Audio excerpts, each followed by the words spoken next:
کوڕە خۆشەویستم تۆ بەس بڕۆ بە مێژووی کووردا بچۆرە بزانە چی کراوە لە مێژووە.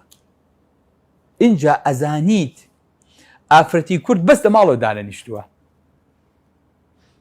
باوەڕم پێ بکەن ئەو لۆدەی کە لەسەر ئافرەت بووە، ئەو ئیشەی کە ئافرەتی کورد کردوێتی، کەم کەسە بۆ بتوانێت بیکا جێبەجێیکە. ئیشی ماڵ، ئیشی مناڵ، ئیشی میوان، ئیشی پەلەوەر، ئیشی وڵاخ و حەیوان، ئیشی عەلەفدان، دۆشین، گەور، زراعەت، شوانی، ئاوهێنان، کانی.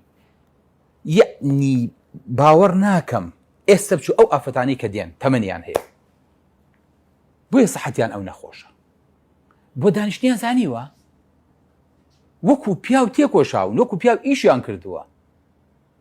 یعنی ئەونەی کە ئافرەت لای خۆمان شەواڵی لە پێ کردو، پیاوەکە کە شەواڵێکی کۆن بووە یاوێتی بەژنەکەی فڕی نیاوە، ڕێک شەواڵێکی بەسە کە دەسەگای لەبەر کردووە، بەردەوام حتا شەو نووسون پێکەوە ئەم شەواڵە لە پێی ئافرەتا بۆ ئیشی کردووە، وەکو پیاو ئیشی کردووە، هەوڵی داوە.